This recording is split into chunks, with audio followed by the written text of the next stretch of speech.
Now available in paperback and Kindle, All About Marilyn. Learn all about the struggles of a faded former teen sitcom star in this absolutely fabulous 5-star screenplay. Get All About Marilyn in paperback and Kindle on Amazon.com today. Some of my viewers wanted me to talk about black feminist Bell Hooks. Now, your Bell Hooks passed away last week at the age of 69.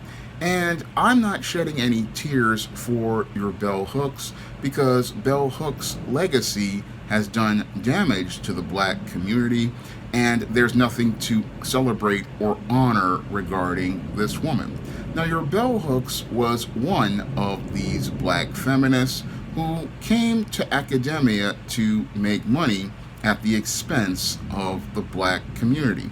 And your black feminist, basically, to me, is just a white supremacist with dark skin. And these white supremacists, what they want to do is talk about so-called black female empowerment, all while preaching anti-black racism. Now, your Bell Hooks was one of these black feminists who wanted to talk about how your black man was out here being an oppressor. And that whole argument falls completely apart when you do a study of history. How can a black man be an oppressor of a black woman when a black man does not control any economics in his community and he does not control any of the politics in his community? Now, some of these black feminists want to talk about how the Black Panther Party was being so-called misogynist, but they really didn't understand that black men were trying to protect black women from keeping them from the front lines. Because on the front lines was a lot of violence and a lot of hostile action, and black men wanted to protect those black women, but those black women, because they wanted to be like white women, and they went out here and they wanted to join the feminist movement thinking about equal, not understanding that the white feminist was basically using the black woman as a pawn. And basically your Bell Hooks was one of these pawns that your white supremacists use to undermine the relations between black men and black women. And yes, they gave a Bell Hooks a platform in their academic places because they wanted to use her literature to program the minds of young black women in college and turn them against black men. Now, your Bell Hooks and your Alice Walker, they came into academia and they were used as weapons to go out here and corrupt the minds of young sisters out here. Now, many of these black feminists, they really are not about black female empowerment. Basically, these black feminists, they talk about black feminism, but really, they really just want to be white women. And this is a point I make in my book, Why 70% of Black Women Are Single. Their goal is to become that white woman. And they're willing to sacrifice the minds of all of these sisters out here so that they could become these white women in these high places, and they can have the title and the position that those white women have. And that's what Bell Hooks wanted, and that's what she got. And after she got her 30 shekels of silver, and she was able to come into academia and write all of these books that promoted misandry and anti-black racism, demonizing the black man and demonizing black manhood and black masculinity. And as these lessons were taught by her and Alice Walker and many others inside of these colleges, this corrupted many of the minds of the sisters out here, laying the foundation for the gender wars that have been going on, that have created a divide in the black community and have undermined all the solidarity that black men and black women have been going through. Because before we got black feminists in academia and black women joining the feminist movement, we had solidarity in our community because black men and black women knew that they were being suppressed by the same white supremacists.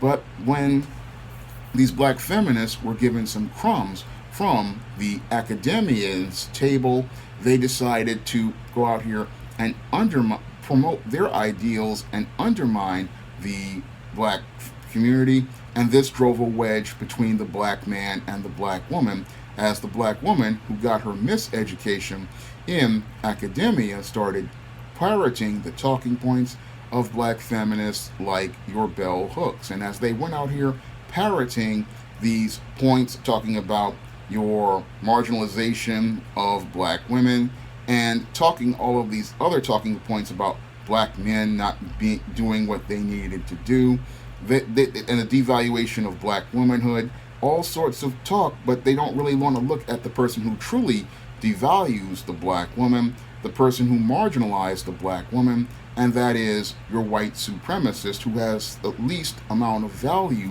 for black women, because when it came down to everything in society, when you look at the historical points, black men and black women were always side by side with each other, and in some cases, as related to black codes, black women had to work right alongside the black man.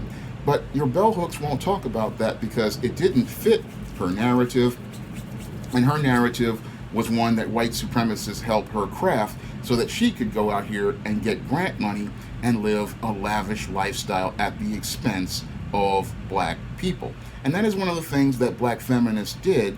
They pushed these anti-black narratives so that they could be elevated to a high place in black academia, and as they're in black academia in their ivory towers getting their grant money and getting their paid permanent salaries, they're sitting there living their high class lifestyle at the expense of all of those students who will go out here and parrot these messages, not understanding that they have been bamboozled by a huckster who was out here to undermine all black people.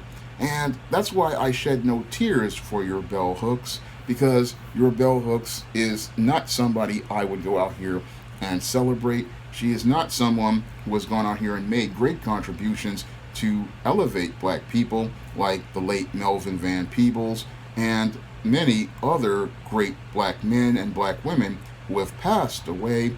No, I am not celebrating this woman because, as I see it, somebody is in that dark, fiery place next to your Ronald Reagan, your George W. Bush, and many other people who basically have participated in some of the most reprehensible crimes to humanity. And your black feminists have a reserved place in hell, as I see it, and that's why I'm not celebrating any sort of bell hooks. But my viewers wanted me to give my perspective on bell hooks, but as I see it, black feminists, they are not about black empowerment, they are not about black excellence. All they are white supremacists in blackface, and there is no way I would ever celebrate a white supremacist in blackface, because they have made no contributions to help black people, and all they've done is try to destroy black people, all the while talking about empowerment for black women who are 70% single as a result of listening to their rhetoric, and black women who are right now miserable in the company of corporate America and stuck in a crisis that is leading to them becoming women in crisis. Now, if you want to see me make more videos like this, you can donate to my Patreon, my PayPal, or my Cash App by clicking the links in the description box. And if you want to pick up the book Why 70% of Black Women Are Single and learn all of the talking points and see them refuted from feminists like bell hooks, you can pick up Why 70% of Black Women Are Single on Kindle or in paperback on Amazon.com, or you can also find it on Smashwords, the iBook Store, and Google Play. That's all I have to say for this video. You can comment, rate, and subscribe. Now available in paperback and e-readers, The Temptation of John Haynes. Give in to temptation and pick up this action-packed African-American paranormal romance. Get The Temptation of John Haynes in paperback and e-readers today.